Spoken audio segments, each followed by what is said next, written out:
Et la web radio du lycée français de Vienne.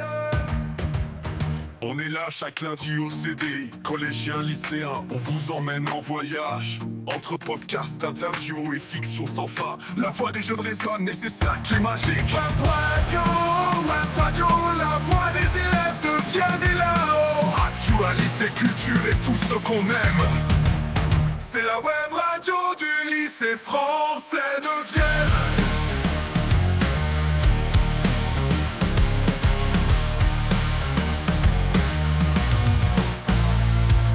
Grüß euch, wir sind hier live aus Wien. Hört zu, spürt die Energie, wir sind die Jugend, die laut spricht.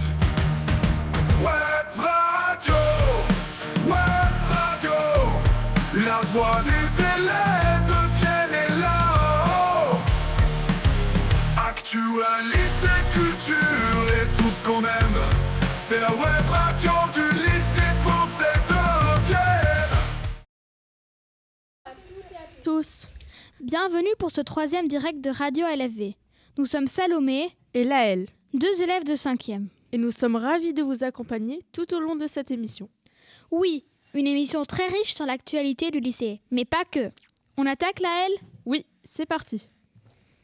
Actualité, culture et tout ce qu'on aime, c'est la web radio du lycée français de Vienne. Et donc, on attaque tout de suite avec le Flash Info. Tout d'abord, nous souhaitons bonne chance à tous les élèves de première qui sont actuellement en train de plancher sur le devoir commun d'histoire géo. Bon courage à vous. Le 28 janvier, M. Brendel a accompagné les classes de 6e au Volksoper pour voir Die Reise zum Mond. Le fils du roi a déjà voyagé partout, mais il a envie de découvrir plus de pays. Donc, il décide d'aller sur la Lune. Mais est-ce qu'il va réussir ? Allez voir le spectacle, ça en vaut vraiment la peine. Les costumes sont incroyables et les acteurs tout autant. Monsieur Brendel, toujours aussi actif, enchaîne les concerts avec les élèves 80s and Musical, a été présenté à plusieurs reprises dans différents endroits, comme le studio Molière à l'Université de Vienne et au Musikverein dans la Goldener Saal. Et vendredi dernier, vous avez pu apprécier le concert Atmosphère au studio Molière. Dans le cadre de l'atelier Ambassadeurs en herbe, animé par M. Pellegrini, 9 de nos élèves ont été sélectionnés pour le projet de Sax Multi. Ce projet, soutenu par le président autrichien, permet à de nombreux élèves de collège et lycée de s'exprimer avec talent dans différentes langues et de partager leurs idées humanistes. Un grand bravo à eux et nous leur souhaitons bonne chance pour la suite. Enfin, un dernier sujet qui peut stresser certains d'entre vous, les conseils de classe. Et oui, ils sont déjà passés. Vous vous demandez ce qu'est un conseil de classe ? Eh bien, il faut vous imaginer vos délégués de classe, les parents délégués et vos profs en train de parler de tous les élèves de votre classe et de discuter de vos notes et des appréciations. Mais ne vous inquiétez pas, les professeurs sont très indulgents. Les bulletins seront disponibles à partir du 14 février sur Pronote. Les notes ont certes leur importance, mais gardez à l'esprit que le plus important, c'est de progresser. Oui, c'est vrai, il y a une belle citation là-dessus. C'est en se plantant que l'on peut pousser. Nous sommes tous et toutes des plantes en devenir. C'est très poétique. Actualité, culture et tout ce qu'on aime, c'est la web radio du lycée français de Vienne. Depuis de nombreuses années, les élèves de CE1 partent 4 jours en classe de neige. Bonjour Mina, bonjour Kamen. Bonjour. Bonjour. Vous êtes en CE1 et vous avez eu la chance de partir faire du ski avec votre classe. Où êtes-vous partis exactement ? Nous sommes partis 4 jours au ski à Appelhof en Styrie. C'était là où on est parti en CP, mais cette fois-ci, c'était l'hiver. Nous étions 3 classes de CE1 avec nos maîtresses et des accompagnateurs. La station de ski s'appelait Niederalp. Elle est plutôt petite. Il y avait un télésiège et 3 tire-fesses. Les pioches fonctionnaient aussi. On était en groupe de niveau. Moi, j'étais chez les forts. Les moniteurs étaient super sympas et on a fait des progrès. On a même eu du soleil, mais il n'y avait pas beaucoup de neige. Et quel était le programme de vos journées ? On s'est levé à 7h pour aller déjeuner. C'était un petit buffet. Ensuite, on partait à la station en bus au ski toute la journée et le midi, on mangeait à la hutte.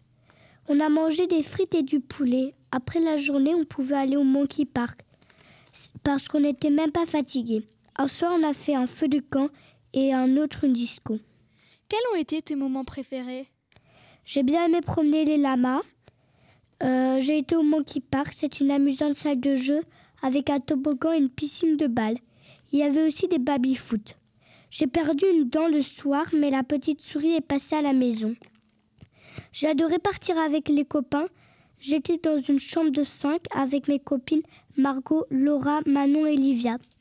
J'ai trouvé un mécanisme qui permettait de faire une disco en changeant les couleurs des lampes chez nous et pas chez les autres. C'était trop bien et j'aimerais le refaire. Des souvenirs impérissables. Merci d'être venu. Littérature.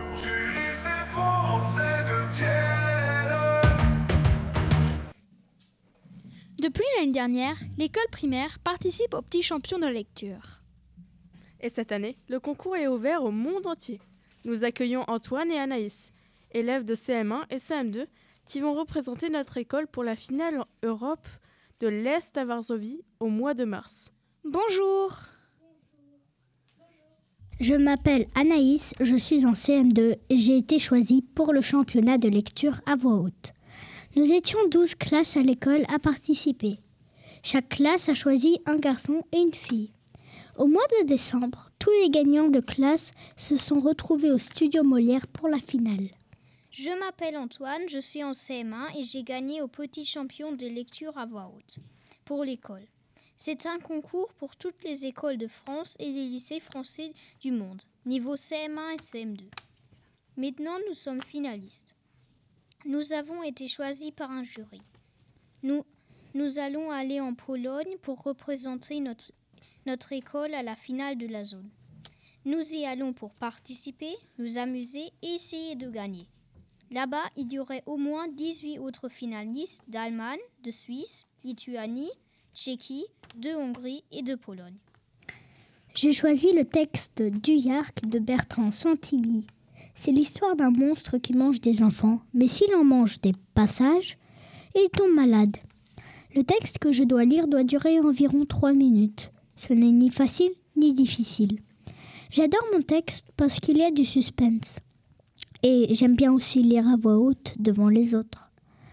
Quand j'ai été choisie, je me suis sentie assez fière de moi.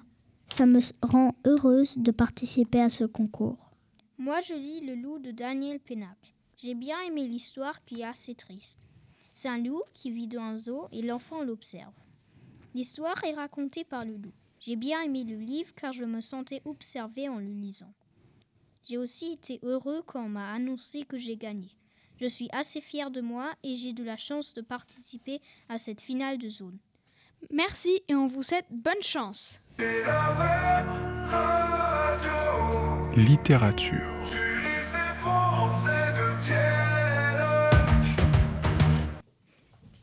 Bonjour. Donc effectivement, dans le cadre du PLE, prix littéraire. Bonjour. Nous vous avions déjà parlé dans nos précédentes émissions du prix littéraire des lycées d'Europe auquel participe un groupe de lycéens du LAV.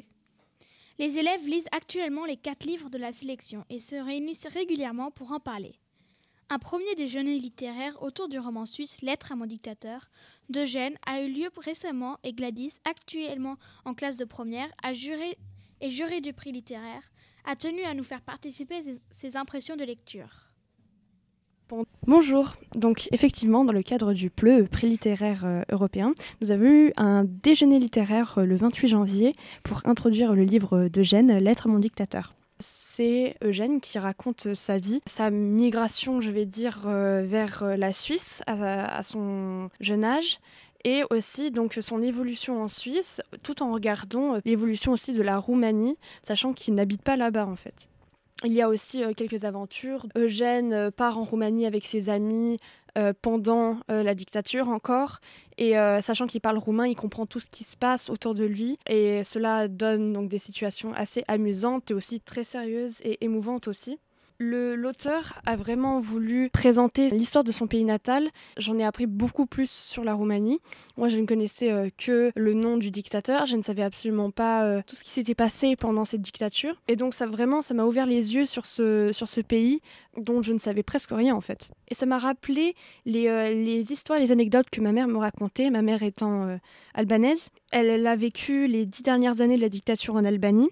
Et j'ai trouvé énormément de similitudes, par exemple comme les queues de plusieurs jours pour attendre l'arrivée du pain, par exemple, mais aussi des différences comme par exemple Ceausescu laissait son peuple au début de la dictature prendre des vacances, des congés et aller à l'étranger. En Albanie, personne n'avait le droit de rentrer, personne n'avait le droit de sortir. Je trouve que c'est un livre abordable pour toutes sortes de lecteurs, sachant que l'auteur utilise une plume très accessible. On comprend quand il parle d'un sujet sérieux, on comprend quand il veut s'amuser sur un autre sujet. Et justement, on arrive à comprendre à quel moment il faut, je vais dire ça comme ça, rire ou ne pas rire. Merci beaucoup. Gladys vous a donné envie de plonger dans cette histoire à votre tour. Vous pouvez retrouver ce titre au CDI ou l'acheter. Il est paru aux éditions Slatkin. Vous pourrez aussi vous rejoindre à la rencontre avec Eugène qui aura lieu de jeudi 3 avril de 11h30 à 12h30. Il s'agira d'une rencontre à distance, car l'auteur sera reçu au lycée français de Zurich, qui participe également au prix littéraire cette année. Demain aura lieu le deuxième déjeuner littéraire autour de l'œuvre de l'Autrichien Robert Seethaler, Das Café ohne Namen, le café sans nom, qui vous sera présenté lors de notre prochaine émission de Radio LFV. Web Radio, la voix des élèves, bien est là-haut. Maintenant, nous allons vous présenter la première semaine de l'inclusion, qui aura lieu au LFV du 20 au 23 janvier 2025. Elle a été organisée à l'initiative de Madame Boulard, qui est notre référente EBEP, élève à besoins éducatifs particuliers. Pour cela, nous accueillons Mathis et Vasco. Bonjour. Bonjour. Qu'est-ce que la semaine de l'inclusion ? La semaine de l'inclusion, c'est une semaine où les élèves peuvent comprendre les personnes qui ont des handicaps ou des problèmes neuroatypiques, comme la dyslexie, dyscalculie, la dyspraxie, la dysorthographie, etc. En grec, dys signifie difficulté. Cette semaine avait donc pour but de sensibiliser les élèves aux problèmes que certains rencontrent et qui peuvent leur rendre leur scolarité plus difficile. Et comment a-t-on sensibilisé les élèves à cette problématique ? On a sensibilisé les élèves en créant des activités où ils pouvaient ressentir les handicaps et les problèmes neuroatypiques. Mais il n'y a pas eu que des ateliers pour les élèves. Les parents et les enseignants pouvaient participer à des soirées d'information. Pouvez-vous nous parler un peu des ateliers proposés dans le hall ? Les événements qui ont eu lieu sont les ateliers dyscalculie, dyspraxie et 2 ateliers dyslexie. Dans l'atelier dyscalculie, il y avait un problème de maths à résoudre. Il était facile, du genre un enfant a 10 billes et les partage avec son meilleur ami. Combien de billes auront chacun d'eux ? Il suffit de faire 10 divisé par 2, donc 5. Mais les élèves le trouvaient difficile, car le nombre 10 était présenté sous forme d'une fraction. La dyscalculie peut se comparer à la dyslexie. Ils ont du mal à concevoir les nombres. Ils passent par des chemins plus longs et difficiles. Pour la dyspraxie, on avait un gant et il fallait écrire une dictée. Un premier atelier pour la dyslexie était de lire un texte où certaines lettres ont été mélangées, alors que dans le deuxième, il y avait un tableau qui bougeait avec du texte dessus, et il fallait écrire ce qu'il y avait dessus. Celui-là était vraiment difficile. Plusieurs journalistes du Club Web Radio ont été très actifs pendant cette semaine. Quels sont les podcasts qui ont été produits et où pouvons-nous les écouter ? Les journalistes sont partis sur le terrain pour interviewer les élèves lors des ateliers dans le hall, mais également des parents lors des jeux organisés dans l'espace accueil. Des personnes avec un handicap sont intervenues dans différentes classes et les journalistes les ont interviewés. Les élèves ont pu rencontrer et échanger. avec Madame Vapereau, première secrétaire à l'ambassade de France, qui est non-voyante. Avec Frau Sabine Webetreiber, nageuse paralympique et qui est paraplégique, c'est-à-dire qu'elle ne peut plus marcher. Et avec Herr Schmidt-Kovacsik, qui est atteint de spasticité. C'est une raideur musculaire suite à une amputation du bras gauche alors qu'il avait 9 mois. Nous avons également interviewé Madame Boulard et nous sommes ravis de vous annoncer que la semaine de l'inclusion sera reconduite en 2026. En attendant, tous les podcasts et micro-trottoirs sont sur notre chaîne Spotify et YouTube. Nous vous invitons à les écouter. Et n'oubliez pas de nous liker. Merci beaucoup Mathis et Vasco d'avoir répondu à nos questions et à bientôt. Merci et au revoir. Actualité, culture et tout ce qu'on aime, c'est la web radio du lycée français de Vienne. On continue avec Sophie, qui va nous présenter en anglais la pièce de théâtre que la classe de Madame Schramm-Soudan a été voir. Bonjour Sophie. Bonjour. We went to see the play Sherlock Holmes, The Sign of the Four at the English Theatre. It is a play adapted by Conan Doyle's novel by Philip Dart. The play was performed at the English Theatre in the Josefgasse in the 18th district in Vienna. The theatre was relatively small, but the ceiling was beautifully painted, which made it look very sophisticated. There were only 5 actors, which meant that many of the roles were played by the same actors. The main characters are played by Thomas Wingfield, Sherlock Holmes, Anthony Glennon, Dr. Watson, Christina Baston, Mary Morstan, Michael Stanford Wells, Detective Inspector Older Woman Anne Toby, and Dominic Brewer, Sholto. The play starts with a woman named Mary Morstan who came to Sherlock's house saying how her father had disappeared after having gone to India. She also said that every year on the same date, she received a mysterious pearl, but this time she also got a letter saying to meet in front of the theater. She, Sherlock, and Watson wait in front of the theater and meet Thaddeus Sholto, who explains that there was a treasure in India that was stolen by Major Sholto, Thaddeus's father, who was greedy and kept it all for himself, bringing it to England, knowing that the 4 others who stole the treasure would want revenge. In my opinion, the play was intriguing, suspenseful, mysterious, and comical. However, I think that the play could be better if there were a few more actors and if it was a little shorter. But I recommend this play to people who like crime, mystery, suspense, humor, and adventure. Web radio, la voix des élèves de Vienne est là-haut. Nous allons maintenant parler de la COP29 et de la venue d'une ancienne élève au lycée, Fanny Wawrowski, qui est actuellement étudiante à la prestigieuse Université de Brown, aux États-Unis. Fanny a eu la chance de participer à la COP29 cette année, et elle est venue répondre aux questions d'élèves de seconde dans la cour d'anglais de Madame Forger. Une interview en anglais a d'ailleurs été réalisée, que vous pouvez trouver sur le site du CDI dans la nouvelle série de podcasts intitulée « Les voies de l'orientation ». Nous accueillons aujourd'hui Logan et Julie, 2 élèves de seconde 2. Bonjour Logan, bonjour Julie. Pouvez-vous nous parler de la visite de Fanny dans votre cours ? Merci de nous recevoir. En effet, ça a été un plaisir de rencontrer Fanny. La première chose que nous avons apprise, c'est l'importance de participer à des projets à long terme, tels que la COP. Pour elle, ça a été une grande opportunité d'assister à des réunions et en même temps d'explorer les cultures des différents pays qui étaient tous positionnés chacun dans leur coin. Et elle a aussi rencontré de grands leaders, pris des photos, ce qui nous a appris comment il est essentiel d'être et vraiment toujours en contact avec les gens. Nous avons également eu l'occasion de découvrir son parcours d'études en rapport avec la COP29 annuelle, puisque c'est finalement ses études des relations internationales, mais aussi des sciences environnementales qui lui ont permis d'assister à cet événement. Nous avons aussi pu nous renseigner sur le rôle qu'elle a joué lors de cette réunion. Quelles activités spécifiques ont été organisées ? Alors, pendant 2 heures de cours, Fanny nous a parlé de la COP, où elle a pu travailler autour du projet de Tuvalu, une île dans le Pacifique qui risque désormais d'être submergée par les eaux. Dans ce contexte, nous avons fait une session débat en groupe où chaque personne a pu défendre une solution spécifique pour préserver et garder une trace de la culture et population de Tuvalu. Alors, lors d'un vote, les élèves ont pu choisir entre le déplacement des populations, la digitalisation du pays et aussi de la préservation de la culture par les expatriés.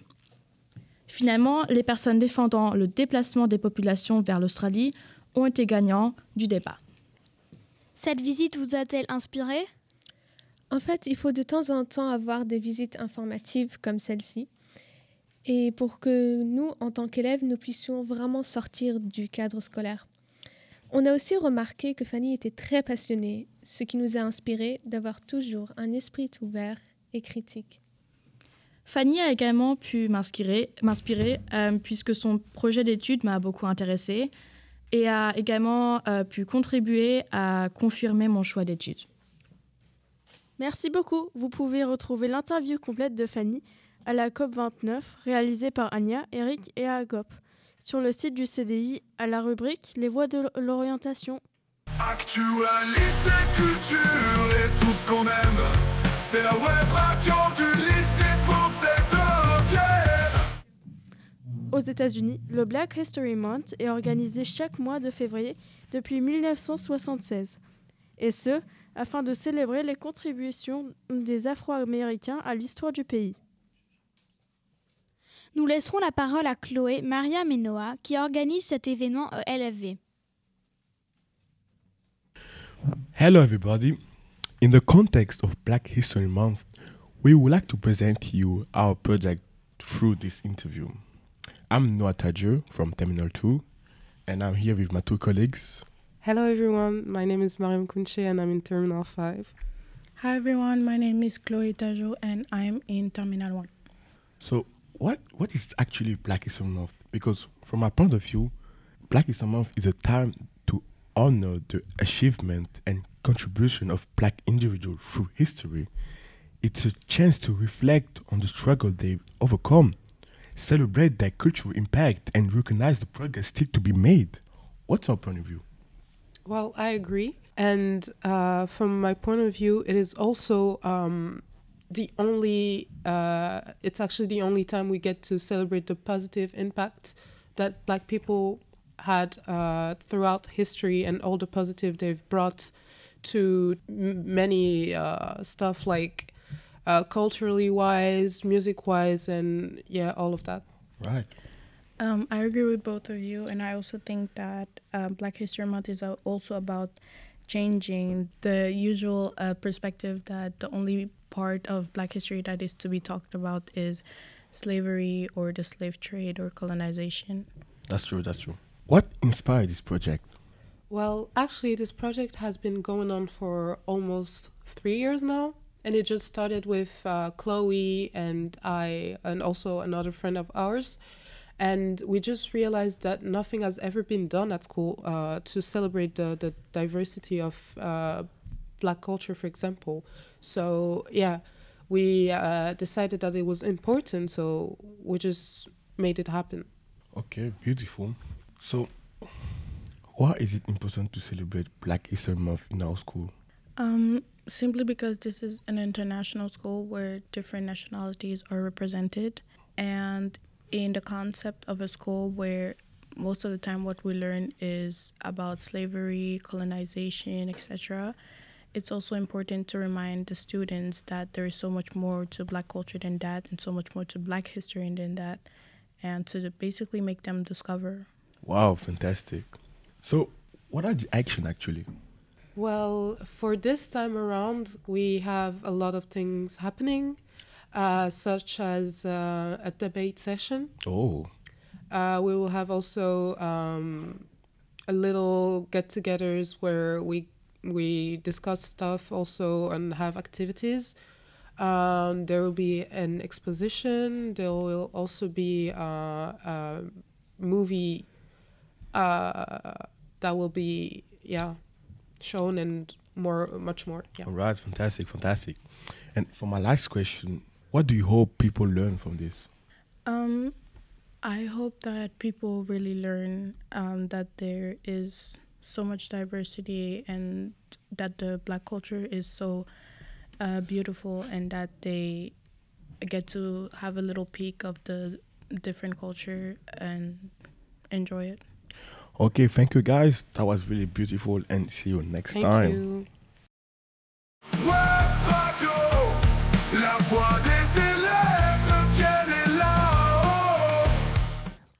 Nous avons remarqué que certains jours, des élèves de 3e vendaient des gâteaux dans le hall. Bonjour Vlad, peux-tu nous en dire plus ? Bonjour, donc comme vous avez pu remarquer, depuis le 3 février, la classe de 3e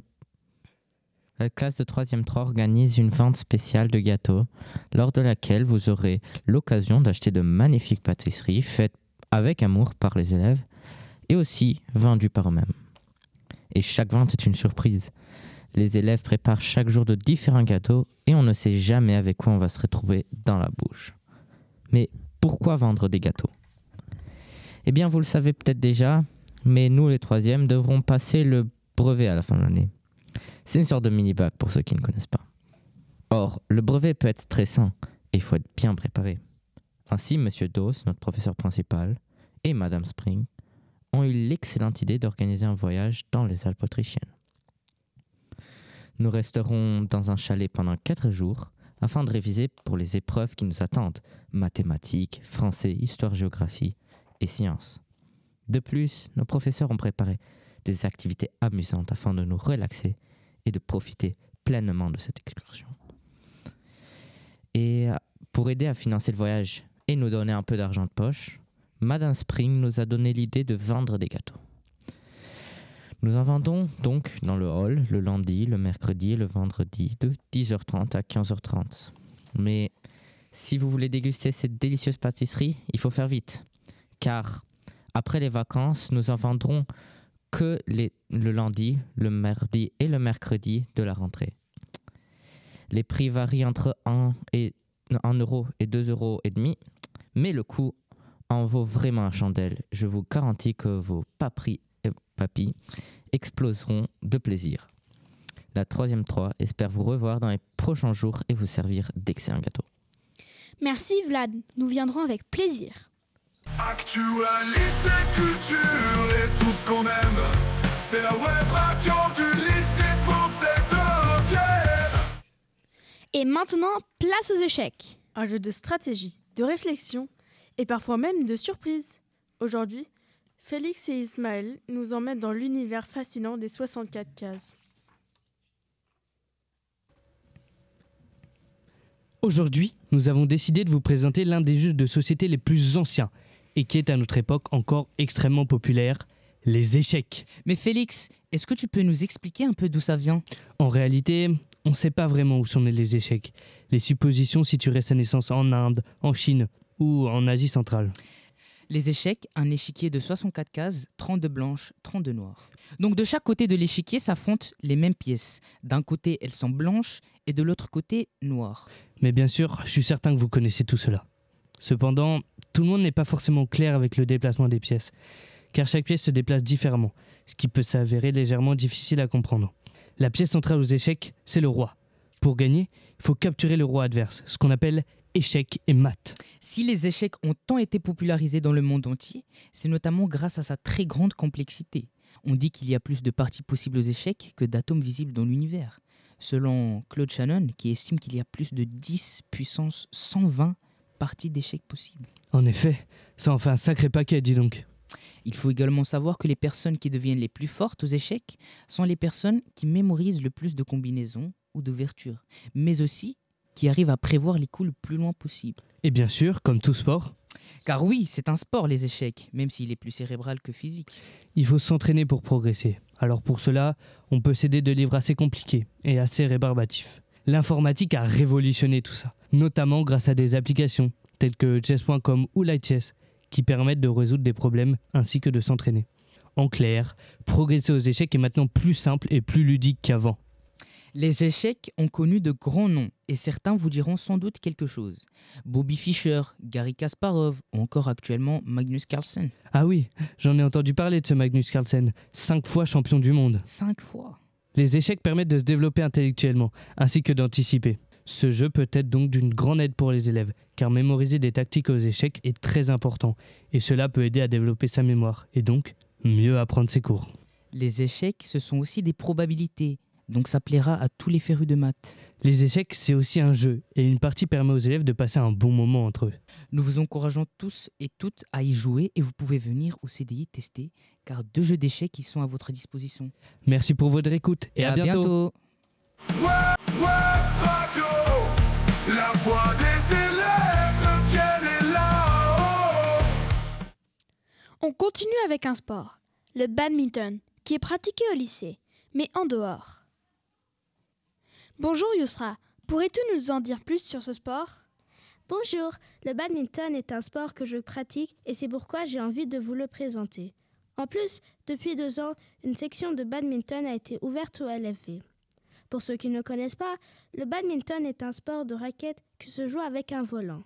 Mais commençons par le commencement. D'où vient le badminton ? Les ancêtres du badminton sont multiples.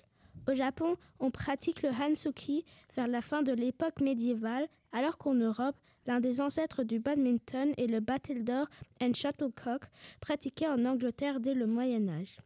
Mais il paraît qu'un jour, en 1873, dans le château du duc de Beaufort à Badminton, ville anglaise du Gloucestershire, des officiers anglais de retour des Indes ont parlé du jeu indien Puna, qui se joue avec une raquette et une balle légère. Ils décident d'y jouer, mais n'ayant pas de balle, ils utilisent un bouchon de champagne sur lequel ils attachent des plumes. Emballés par leur découverte, ils font connaître ce jeu sous le nom de château. Le badminton est né. Les règles du jeu ont été codifiées à la fin du XIXe siècle. Depuis les Jeux olympiques de Barcelone en 1992, le badminton est une discipline olympique et le para-badminton a fait son entrée officielle en 2020 aux Jeux paralympiques de Tokyo. Comment on joue au badminton ? Le badminton se joue en intérieur et oppose soit 2 joueurs en simple, soit 2 paires qui sont placés de part et d'autre d'un filet. Les joueurs doivent faire passer le volant de part et d'autre du filet sans commettre de faute. Un match se joue en 3 sets de 21 points chacun. L'équipe qui remporte 2 sets gagne le match. Et quels sont les bienfaits du badminton ?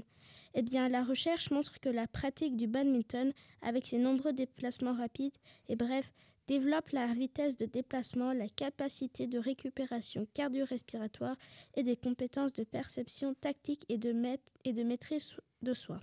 Voilà, j'espère vous avoir donné envie de jouer ou au moins d'essayer le badminton. Merci et au revoir. Actualité, culture et tout ce qu'on aime, c'est la web radio du lycée français de Vienne. Manger sans viande, sans poisson, sans produits d'origine animale.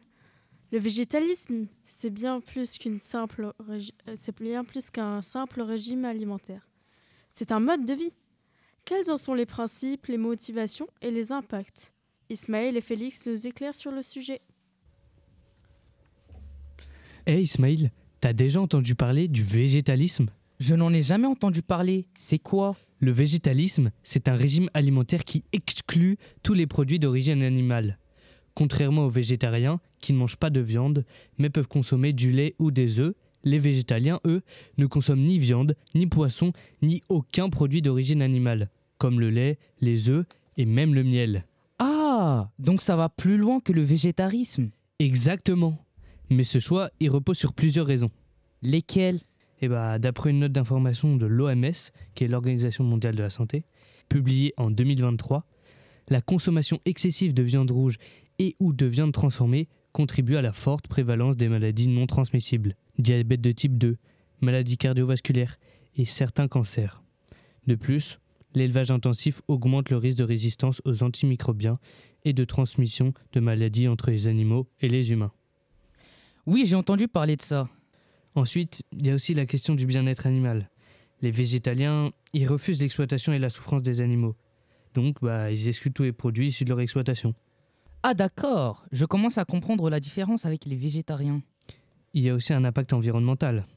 L'élevage intensif est une grande source d'émissions de méthane, un gaz à effet de serre très puissant. Ah oui, donc au final, le végétalisme a plusieurs arguments en sa faveur. Moi qui pensais que c'était juste une mode. Eh oui, il faut se renseigner avant de juger. C'est clair, Félix. Mais attention, Ce mode de vie demande une certaine vigilance. Il faut s'assurer d'avoir tous les nutriments essentiels comme la vitamine B12, le fer et le calcium. Certains produits végétaliens peuvent aussi être coûteux et difficiles à trouver. Avant de se lancer, il est recommandé de bien se renseigner et, si possible, de consulter un nutritionniste. Merci Félix, j'y vois beaucoup plus clair maintenant. Avec plaisir Ismaël, à la prochaine. À la prochaine Félix. Web Radio, la voix des élèves, viennent là-haut. On continue avec une petite séance philo avec les Jomalos. Bonjour Joséphine et Marilou. Aujourd'hui, vous vous posez la question de qu'est-ce que c'est la normalité ? Bonjour. Oui, effectivement. Et qui ne s'est jamais demandé s'il était bizarre ou pas ? Donc, pour commencer, Monsieur Dico, pouvez-vous nous aider s'il vous plaît ? Ah oui, bien sûr. Alors, voyons voir. Nénuphar, nounours, normal. Ah, c'est bon, le voilà. La normalité, ce qui est conforme à la majorité, dépourvu de tout caractère exceptionnel et qui se produit selon l'habitude. Merci. Mais ce n'est pas vraiment une réponse très précise. C'est vrai. Prenons un exemple. Depuis très longtemps et encore de nos jours, les filles avec des cheveux longs, c'est normal. Mais celles avec des cheveux courts peuvent être vues comme anormales. C'est une coupe à la garçonne. Pourtant, aujourd'hui, porter un jean, c'est vu comme normal. Mais si quelqu'un sortait en toge romaine, tout le monde le regarderait bizarrement. Pourtant, à notre époque, c'était l'inverse. Oui, c'est clair.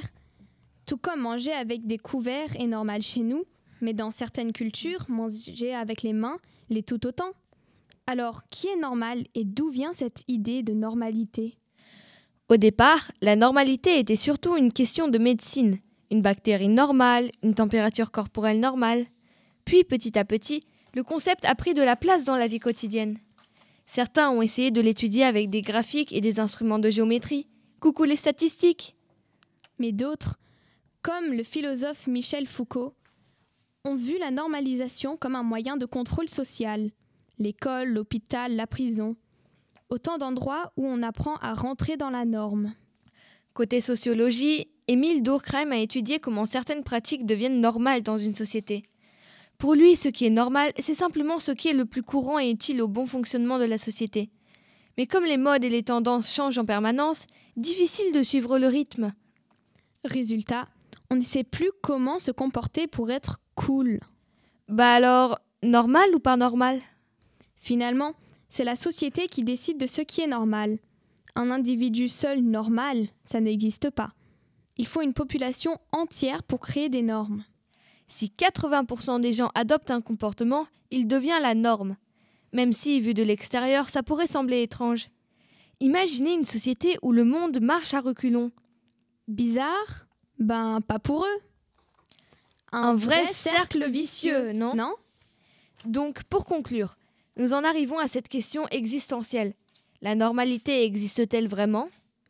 On pourrait dire qu'elle est toujours en mouvement, changeante, différente selon les cultures et les époques. Ce qui est normal ici ne l'est pas forcément ailleurs. Comme le disait peut-être Madame Roland, mais sans preuve historique. Le monde appelle fou ceux qui ne sont pas atteints de la folie commune. Donc, en bref, soyez bizarres, soyez chelous. Actualité, culture et tout ce qu'on aime, c'est la web radio du lycée français de Vienne.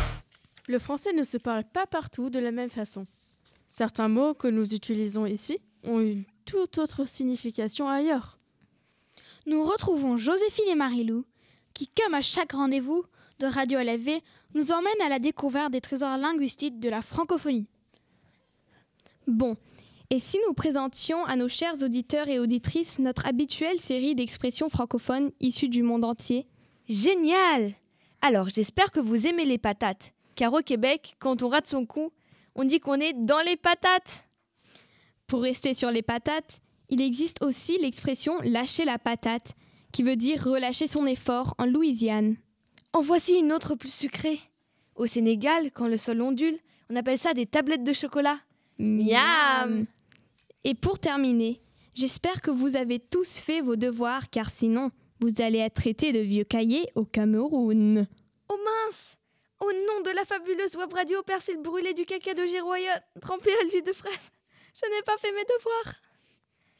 Et voilà, et à bientôt avec les Joe Malo. Web Radio, la voix des élèves viennent là-haut. Pour finir, à vos agendas. De nombreux événements vous attendent en mars et avril au LFV. Réservez vos places pour le spectacle des élèves le 7 et 8 mars. Il sera présenté par Charlotte Labbé et Maxime Borgman. Une cinquantaine d'élèves vous feront passer une soirée inoubliable et les bénéfices seront reversés à l'association Juste Humain. Du 24 au 29 mars, nos documentalistes organisent la semaine de la presse et des médias.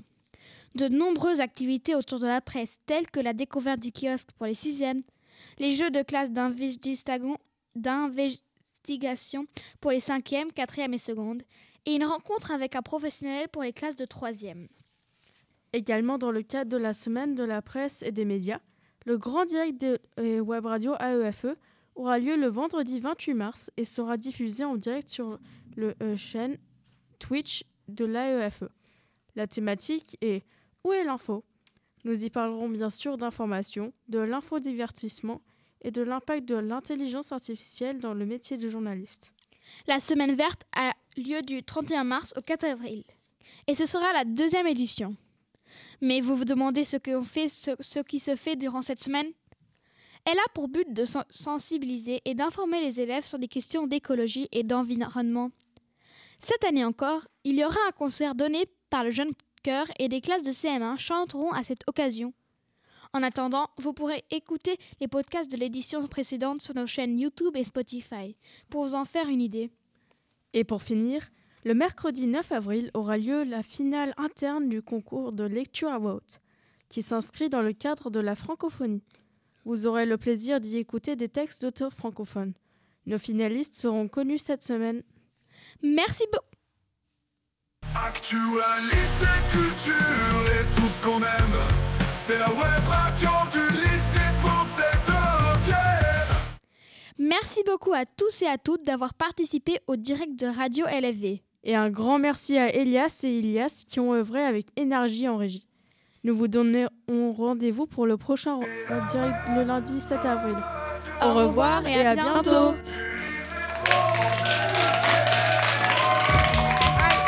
On est là chaque lundi au CD, collégiens, lycéens, on vous emmène en voyage. Entre podcasts, interviews et fiction sans fin, la voix des jeunes résonne et c'est ça qui est magique. Web radio, la voix des élèves de Vienne et là-haut. Actualité, culture et tout ce qu'on aime. C'est la web radio du lycée français de Vienne.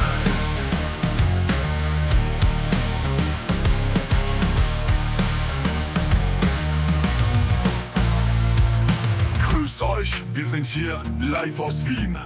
Hört zu, spürt die Energie. Wir sind die Jugend, die laut spricht.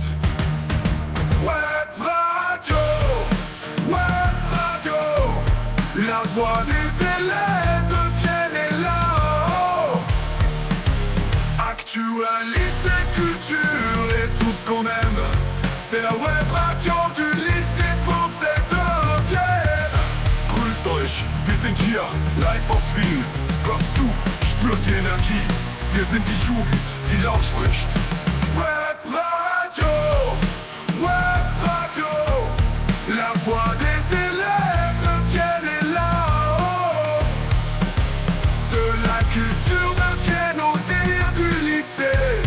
C'est la web radio qu'on veut écouter. Direct des lycées du monde, la semaine de la presse. La web radio du lycée français de Vienne. On est là et ça se passe.